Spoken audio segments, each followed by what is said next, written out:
misericórdia do Senhor, mais uma vez nós estamos aqui para mais uma leitura diária. Nessa oportunidade nós estaremos fazendo a leitura diária de segunda-feira, pois o presbítero Samuel e vice-pastor Lidorene 3 estará fazendo a pré-aula. Nessa oportunidade eu gostaria de ser grato a Deus por estar nos concedendo este privilégio de poder estarmos aqui nesta noite, para estarmos falando a respeito da leitura diária de segunda-feira. Nós estamos neste trimestre estudando sobre os milagres de Jesus, trimestre esse, revista esta que é comentada pelo pastor Gilvan Claro, ali de Campos Belo. Que Deus possa continuar abençoando os nossos irmãos comentaristas das nossas revistas. Nós estávamos até hoje no culto falando que é um privilégio para nós termos as nossas próprias revistas e os nossos próprios comentaristas, que são homens de Deus, que nós conhecemos, que sabemos como procedem, diante de Deus. Somos gratos a Deus também pela vida do nosso pastor presidente, pastor Aldair Gonçalves Dias, que pela misericórdia do Senhor tem feito um excelente trabalho à frente da nossa convenção, à frente do nosso ministério. Eu estava a observar hoje, já saiu alguns vídeos eles fizeram um culto ali na nossa sede de gratidão a Deus pelo congresso que nós tivemos, Eu olhando ali, os irmãos, todos alegres ali. Isso é muito bom, é muito importante, meus irmãos? Esta união que nós temos, Olha o que a Bíblia diz: ó, quão bom e quão suave é que os irmãos vivam em união.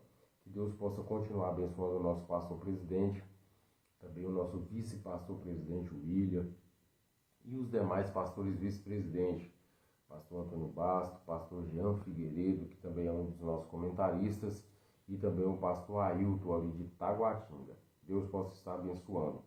Deus abençoe também os nossos comentaristas, que eu já falei aqui, pastor Jean, pastor Gilvan Claro e o professor Lorival, que também é comentarista das nossas escolas bíblicas. Deus abençoe cada um dos irmãos aí da leitura diária, De segunda a sexta-feira tem um irmão, na quinta-feira é a irmã Juliane, E nos outros dias subsequentes são os irmãos, o presbítero Samuel, o evangelista Gaspar, o irmão Anderson, A irmã Juliane e o irmão Luciano.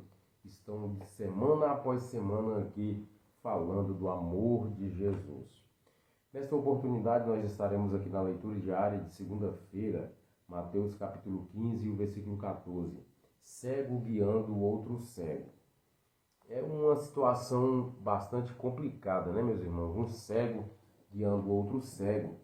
E o próprio Jesus vai dizer aqui, capítulo 15 de Mateus, Evangelho de Jesus, segundo escreveu Mateus, no capítulo 15, o versículo 14, diz assim: deixai-os, são condutores de cego. Ora, se um cego guiar outro cego, ambos cairão na cova. Nós vimos aqui que Jesus, quando ele vem falar, deixai-os. Por que Jesus usa essa expressão? Se nós formos olhar aqui, Jesus estava refutando os anciões daquela época, os fariseus, os escribas, porque aqui nos versículos que antecedem o versículo 14, eles estão ali indagando Jesus, porque Jesus e os discípulos comiam e não lavavam as mãos. Se nós formos parar para observar, parece ser uma coisa supérflua, uma coisa que não tem muito sentido. Por que eles estavam indagando Jesus? Por que eles estavam com esta intrepidez ali, falando com Jesus, interrogando Jesus, dizendo: olha, você não lava as mãos, come sem lavar as mãos. E aí Jesus fala que, olha, deixai-os. Por quê? O judeu ortodoxo, ele tem este costume de lavar as mãos até aqui na altura do pulso. Por quê? Pode ser que este judeu ortodoxo, ele pode ter saído, vamos supor, ido a um mercado, e ele possa ter tocado alguma coisa impura. Vamos falar que a tradição judaica é assim. E aí eles têm este costume de lavar a mão. Por quê? Porque, segundo a tradição judaica, O homem, ele é o sacerdote do seu lar. A mesa ali onde eles estão é o altar e a comida é o sacrifício. E este homem, ele é tido como sacerdote. Então, na lei judaica, o sacerdote ele tinha que estar puro. Então, para os judeus, não é só uma questão de higiene, é uma questão de estar purificado de qualquer contaminação que ele tenha tido fora do lar. Mas aí, Jesus vai dizer, deixai-os. Por que Jesus está dizendo isso? Porque eles estavam colocando a tradição acima dos mandamentos de Deus.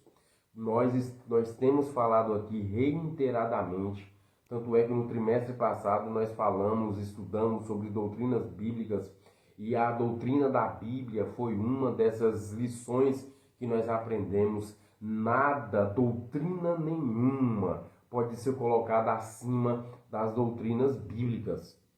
Qualquer coisa, Paulo vai dizer, olha, se até mesmo eu ou um anjo, ele pode ser quem for, um anjo vier do céu, pregar outro evangelho além, o que Paulo está dizendo? Olha, a doutrina é essa que está aqui na palavra do Senhor.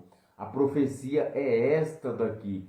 Qualquer coisa relacionado ao céu, relacionado a Jesus, a Santa Trindade, a nossa maneira de viver, a nossa maneira de agir, que não estiver em conformidade com a Bíblia, seja considerado anátema. Por isso que Jesus está dizendo, olha, deixai-os, são condutores de cego. O que Jesus está dizendo? Olha, esses aí estão guiando cegos. E aí Jesus vai dizer, se um cego guiar outro cego, ambos cairão no abismo. Aqui eles estavam colocando as suas tradições acima dos mandamentos de Deus. Hoje em dia, infelizmente, nós temos visto coisas, banalizações do Evangelho, que a gente fica olhando e pensa, meu Deus, como é que pode? E o que mais nos deixa estarrecido, esta é a palavra, não é o fato desses pseudo-pastores ou pseudo-pregadores terem coragem de banalizar e fazer o que eles fazem com o Evangelho. O que nos deixa estarrecido são pastores que Deus colocou como cuidador do rebanho de Deus, permitir que essas coisas aconteçam. São cegos guiando outros cegos, porque eles não querem ver a verdade do Evangelho. Eles não querem viver uma vida de santidade, preferem viver conforme as suas próprias concupiscências, preferem viver conforme as suas próprias vontades, conforme as suas próprias cegueiras. São cegos guiando outros cegos. E o que Jesus fala? Ambos cairão no mesmo abismo. Mas que Deus em Cristo Jesus tenha misericórdia de nossas vidas. Que a cada dia nós possamos abrir os nossos olhos para as verdades que aqui estão escritas e para as verdades que os nossos pastores dioturnamente têm pregado e nos ensinado, para que nós possamos abrir os nossos olhos e enxergar as verdades que estão escritas na Bíblia Sagrada. Amém? Que Deus abençoe cada um dos irmãos. Se o nosso bom Deus nos permitir, semana que vem nós estaremos aqui novamente para mais uma leitura diária. Que o Deus, que o Espírito Santo esteja abrindo os nossos olhos, porque os olhos são a janela da alma. Que nós possamos estar com os nossos olhos abertos para nós vermos a glória de Deus e para que possamos perceber os benefícios que Deus tem operado no meio do seu povo. Amém? Deus abençoe, a paz do Senhor, e tenhamos todos uma ótima semana na presença de Jesus. Amém.